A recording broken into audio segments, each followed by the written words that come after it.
Okay, we've got water on the floor here. There's a small puddle here. I looked under the sink. I think maybe it's the water heater. I don't know if, I don't know. Maybe when it gets up to pressure from the heater being on, it leaks. But I've had the heat off. It should be cold in there, but something's leaking. But it's raining out. We've been getting a lot of rain all night. And I don't know if it has something to do with that, from water coming in from outside. I have to go look. I don't wanna waste what's left. The storms we chase are leading us, and love is all we'll ever trust. Yeah, no, I don't wanna waste what's left. And on we'll go. To get a better look at the water heater situation, I have to take this wall off. Just 4 or 5 bolts, or screws I should say. Okay, so the wall's off. Still hard to tell. It might be one of those lines.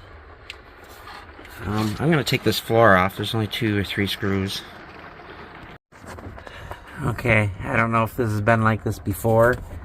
The floor is soft here. It doesn't mean it happened. Either it's been leaking, or I don't know. It's a low spot, so it's hard to tell. But that's not good.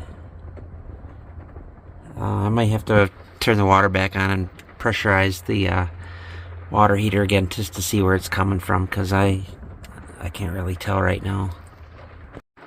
Gonna get the fan in there and start drying things out. Well, I refilled the tank, turned the water back onto the tank, got full, and I turned the heater on to heat the water, to pressurize it even more, and I don't see any leaks. So now I'm starting to wonder if water did get in from outside from all that heavy rain. I was planning on resealing everything. Maybe this floor is soft because it's had problems like that of water coming in somewhere on the side here around the water heater. I don't know. I just don't know. I don't see any leaks.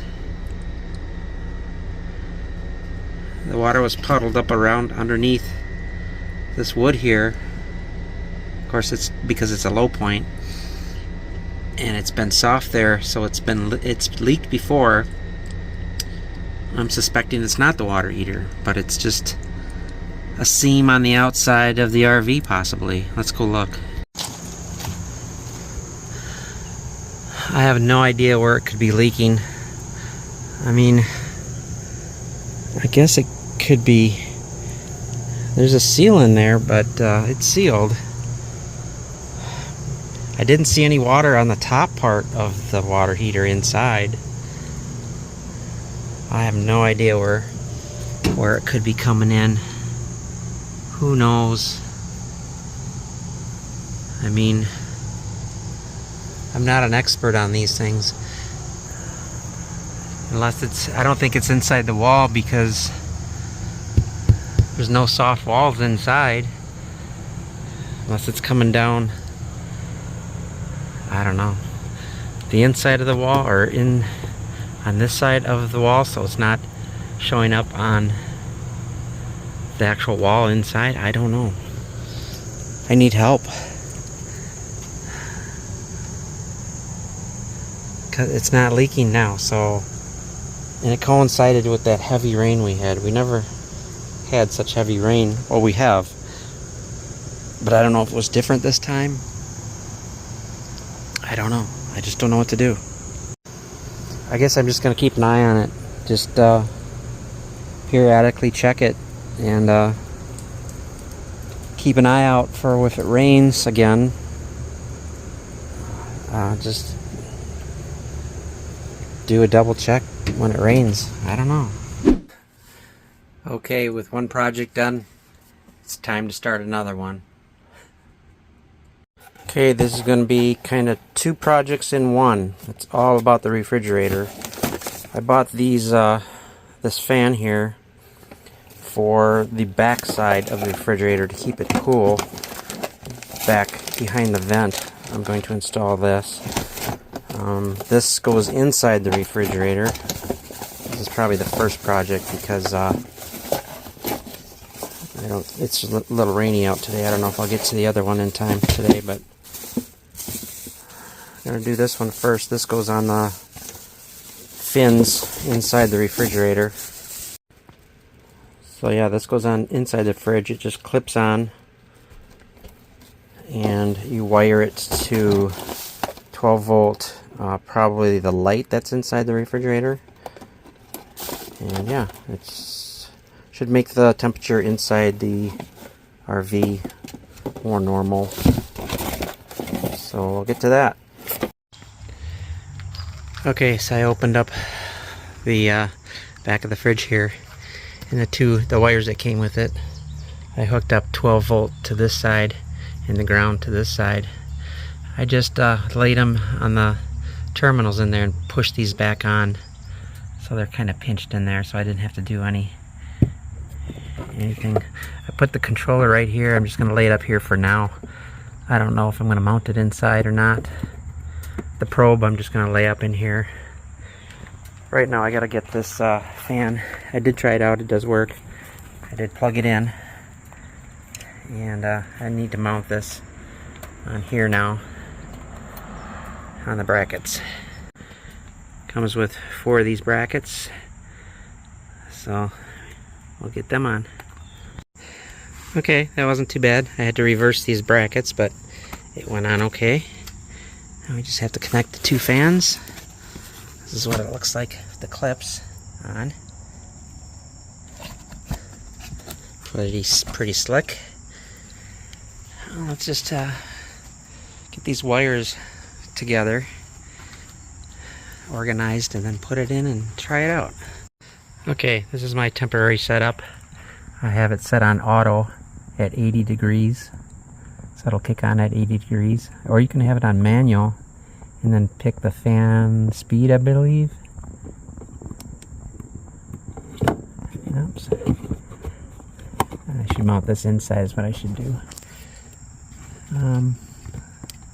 Put it on auto for now. And then we'll plug in these 2 wires. I got the wires just laying in here right now. Out of the way. Oops. That keeps falling. It's okay. They give you some stickers or some tape to tape it to the wall if you need to.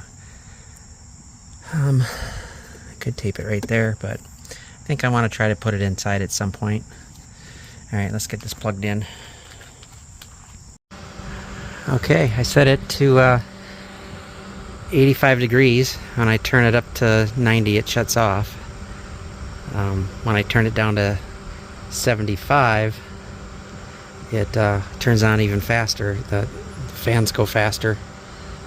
So the hotter it gets, the faster the fans go. So this is how fast I go at 80. I think I have it at 80. 80 degrees. So you can feel it sucking in the air. Yeah, so hopefully the refrigerator will run more efficiently. These fans again are running on 12 volt. So we'll see how that affects us. It shouldn't unless we're boondocking. Then I can always come out and turn it off. Anyway, that's it for that project. Let's go move into the inside project, the inside of the refrigerator. This is where I tapped in for the the inside fan. I stuck it through this tube, this drain tube, which is what they tell you to do, and run it to the power out here. So I ran it to the power out here just like I did for this outside fan. So I got the inside and the outside fan now working. Okay, so let me show you what I did inside here. If I can move some of this stuff out of the way. There's the fan I installed. It originally said to hook it to the light, but that didn't work out really. So the second option was to stick it through the tube here that goes outside, the drain tube, and connect it to a 12 volt source outside. So it does make noise. louder than I thought, but when you close the door, you really can't hear it. So there you go. That's what I did to make our refrigerator run more efficient. And so far, I mean, the fins in there aren't frosting up like they used to, so I think we're going to have a good outcome. I can maybe even turn this down, the temperature down. Who knows? We'll see.